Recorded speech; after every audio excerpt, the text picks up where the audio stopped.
yang akan menolong kita dunia akhirat, baik zahir atau batin, dari bentuk apapun mara bahaya, maka dengan thariqah. Thariqah itu pada dasarnya amalan. Oleh karenanya harus diamalkan menurut kemampuan masing-masing. Digarisbawahi, tidak akan sanggup mengikuti malah menurut namanya mengikuti saja. Ya namanya juga mengikuti. Jadi menurut kemampuan diri pribadi masing-masing, ittaqullah mastata'tu. Jadi kita ini melaksanakan takwa menurut ukuran diri masing-masing. Maka para sahabat selalu kepada Iwan memberikan arahan yang disebut tanbih. Apa itu tanbih? Tanbih itu bahasa Arab yang artinya adalah peringatan. Tanbih itu adalah peringatan. Maka guru selalu memperingatkan kepada murid-muridnya, yang bodoh, yang pintar, yang kaya, yang fakir miskin, laki-laki perempuan, kaula muda-mudi, selalu diperingatkan oleh guru supaya kita tidak terlena di satu masalah. Terlena di dalam jabatan pangkat, lupa akan amalan. Tuh, kita terlena dalam kesehatan, lalai melaksanakan tugas ibadah kepada Allah. Gitu kan? Bentuk apapun diperingatkan. Kamu jangan terlena dalam sehat. Kamu jangan terlena dalam banyak uang, maju perusahaan. Gitu kan? Kamu jangan terlena ada dipercaya orang, gitu kan? Terlena terus, wah saya ini kan banyak penggemarnya lah. Saya ini gini lah. Jangan terlena itu. Di satu saat kamu akan terpleset. Jadi guru yang memberikan arahan, memberikan peringatan. Awas, hati-hati. So, kan? Nah, yang selanjutnya tanbih itu adalah boleh dikatakan wasiat. Ya, arti daripada tanbih itu adalah wasiat. Guru memberikan wasiat. Guru memberikan wasiat kepada muridnya, atau orang tua memberikan wasiat kepada anaknya. Seperti Syekh Luqmanul Hakim memberikan wasiat kepada putranya, ya bunayya la tuakhirit taubah innal mauta ya'ti baghtatan. Wahai anakku. Kalau orang Sunda mah banyak ya. Kalau di bahasa Indonesia mah wahai anakku.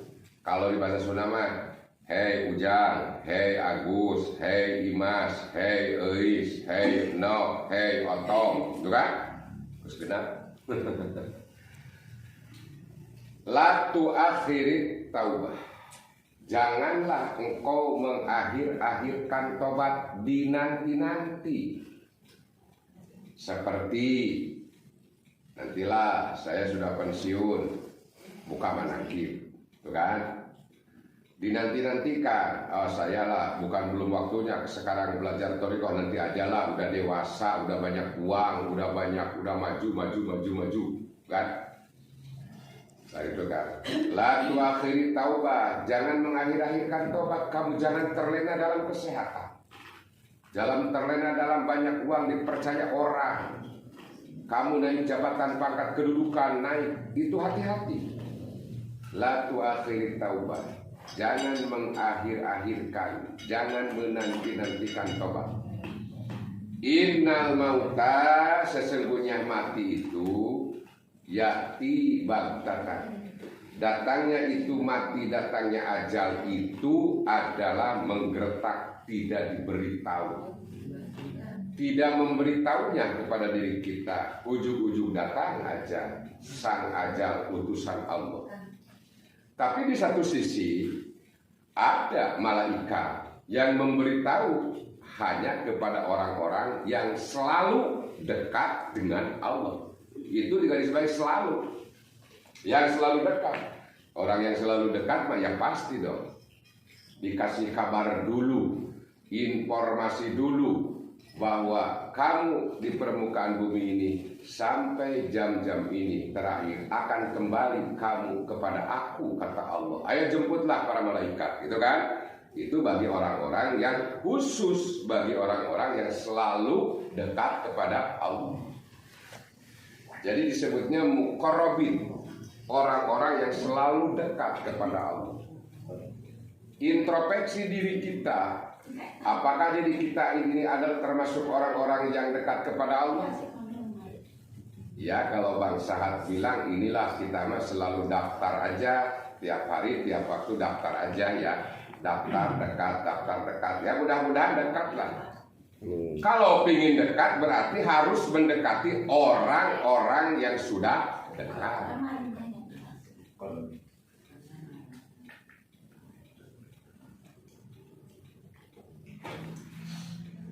Jadi kita ini sedang belajar mendekati orang-orang yang sudah dekat.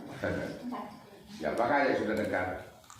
Gurulah, mursyidlah, para rasul, para nabi, para wali, orang-orang yang soleh itu orang-orang yang selalu dekat kepada Allah.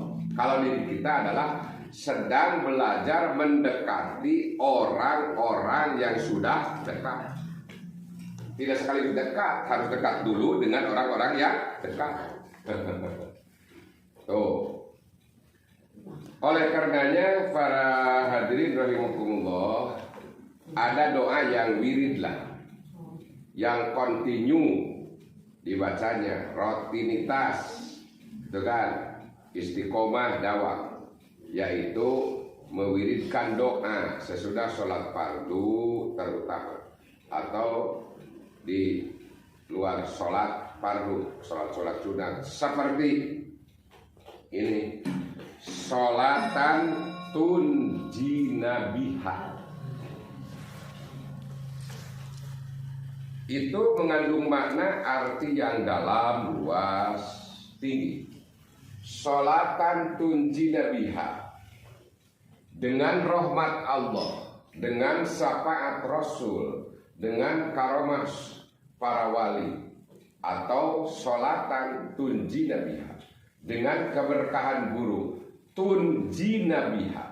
Ya Allah, mudah-mudahan perkenankan adalah kami diselamatkan, tunjina biha, diselamatkan dengan karomah, dengan syafaat, dengan keberkahan guru, minal ahwali, dari keguncangan.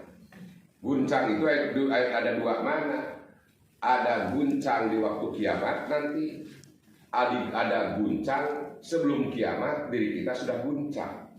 Guncang apa? Hati, rasa suka goncang, hati, pikiran suka goncang, rasa suka goncang, akal suka goncang. Inilah tunjina biha, selamatkanlah kami ini ya Allah dari keguncangan hati, keguncangan rasa yang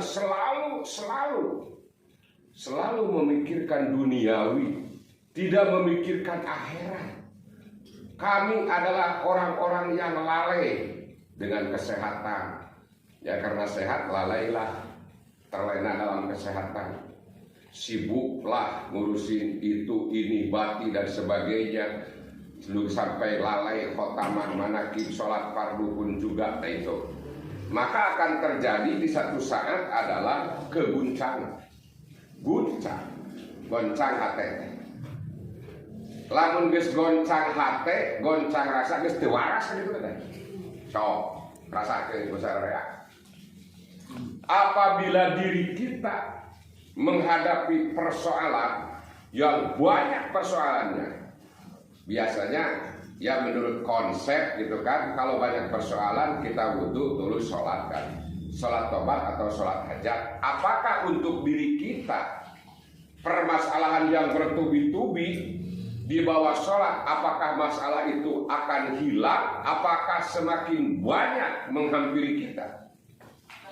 Gitu?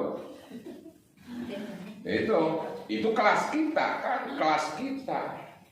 Tapi alhamdulillah itu juga alhamdulillah. Semakin banyak masalah, ya perbanyak sholatnya juga.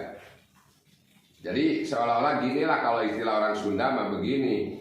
Jadi loba masalah teh lain masalah teh bukan hilang, malah nyamperkeun masalah teh. Gitu. Jarum saja hilang di waktu sholat adalah ketemu. Tuh kan?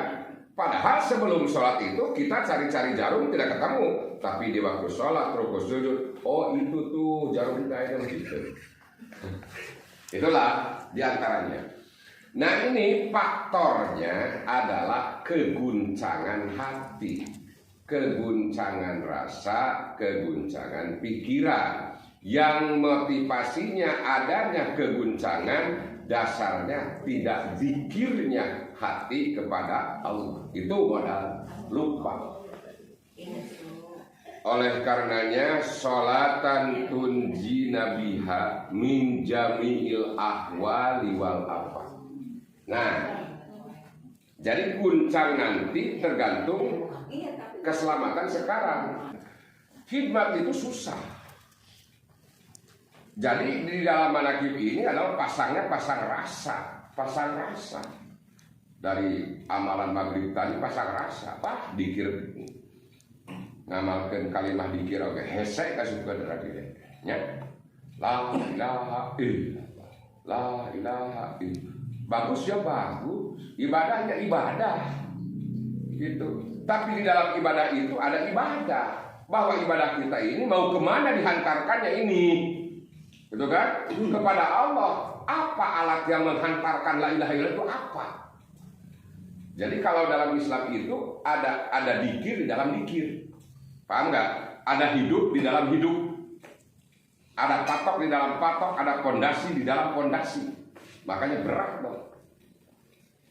Hayang selamat dunia akhirat hesed. Keguncangan rasa saja. Di dalam diri kita ini ada beberapa departemen bangsa, departemen pikiran, departemen akal, gitu kan, departemen hati, apa itu, departemen perasaan, departemen rasa 5. Kalau di bawah ibadah satu saja erosi pikiran, kacau semua. Apalagi hati, pikiran wae geus riweuh, nya geus teu waras wae lamun geus riweuh pikiran, komo lamun rasa. Rasa erosi goncang, riweuh. Waras babacaan kamana rupukeun kumaha khotaman kamana karep. Itu akibatnya itu adalah guncang rasa komong di akhirat.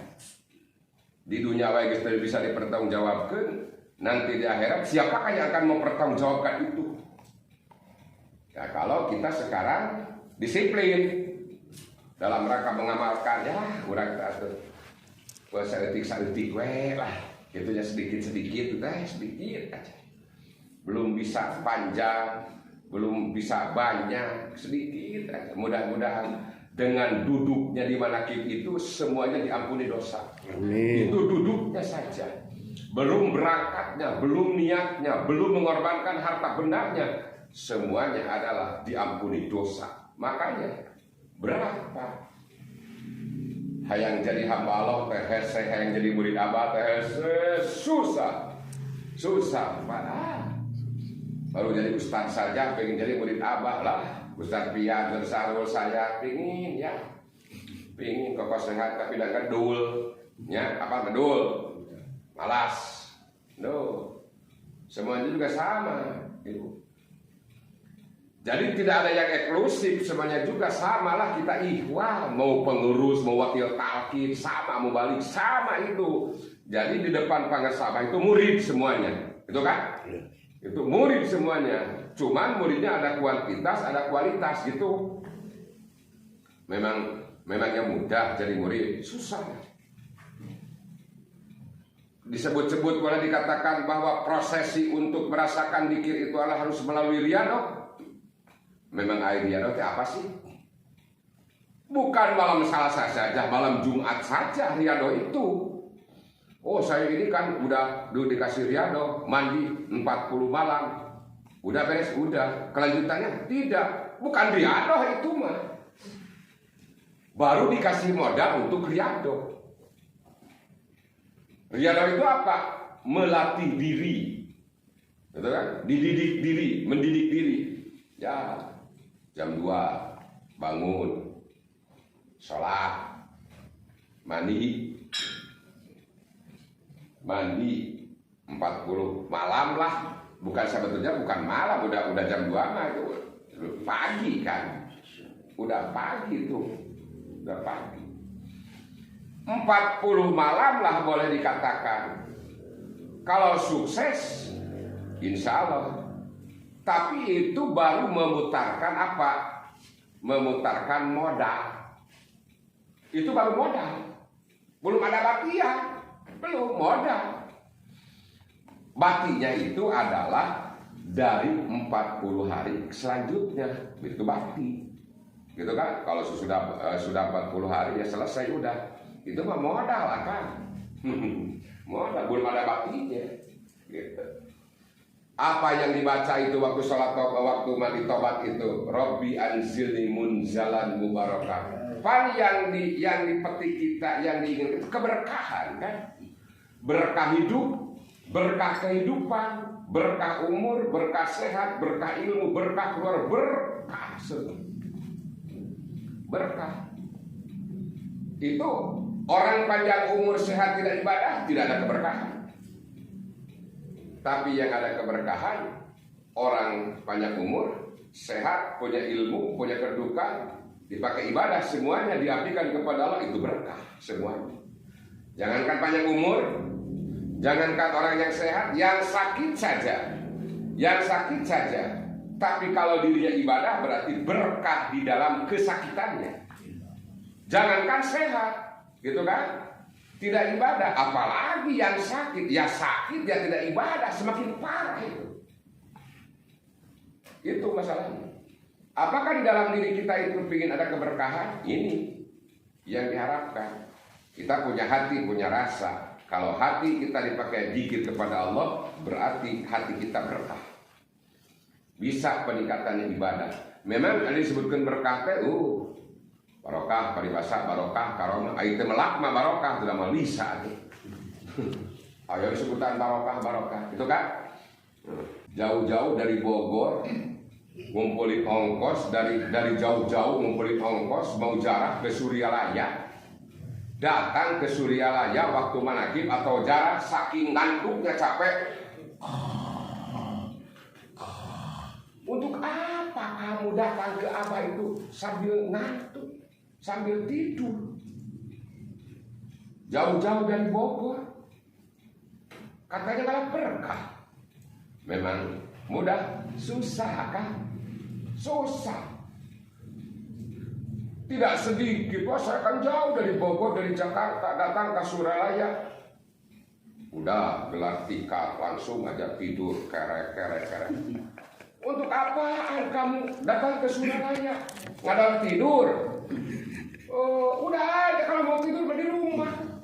Katanya ngalap berkah. Apakah memang berkah itu dengan tidur? Sama wakil talqin juga, sama seperti itu mubalik. Seperti otok Allah, seperti saya ya. Tapi kalau tasawuf jepian mah berarti tidak otok Allah, saya mah apa itu? Aib naon otok Allah. Otok Allah teh naonan. Saking lah. Nah, itu mas saking adalah sambutan dari pengersabah, gitu kan? Banyak yang daftar ke pengersabah dulu pingin ceramah gitu kan? Pingin ceramah di mimbar. Memang itu adalah pilihan otak, pilihan ilmu. Profesor, dokter, ulama banyak. Apa saya pingin belajar ceramah? Bagus. Dalam tempat ceramah atau dari mimbar. Gitu. Pan apa ajaran ayat itu bukan sarjana, dabah malah sarjana, nah gitu terus loba protes loba iri loba banyak, abah dilawan itu, lawan sama beda ayat diperlukan ku apa gitu, statusnya itu bangsa rokrak di nyawaan itu bahasa Sunda kan, lidi, apa sih mulianya lidi? Saking lidi satu, tapi kalau di nyawaan hidup, Betul kan? Saking hina-hinanya apa? Lidi. Satu, saya bagaikan lidi di nyawaan. Betul kan? Artinya saya ini adalah orang bodoh, lah orang kampung, bau lisung, orang nggak punya harta banda, cuma segitu-gitunya khidmat aja ke apa? Bukan sarjana, santri buduk. No. Apa santri buduk? Udah ai jadi Iwan teh, kudu meblek, tengah Profesor doktor juga bilang, oh iya. Berarti yang mahal itu hidayah, pilihan guru yang mahal. Oh, profesor doktor, wah gajukan pengen ceramah. Memang mimbar itu bukan ya pakai ceramah. Pak Wahyudin saja adalah mimbar Indosiar dan RCTI berlututnya di depan para sahabat. Aduh, abah.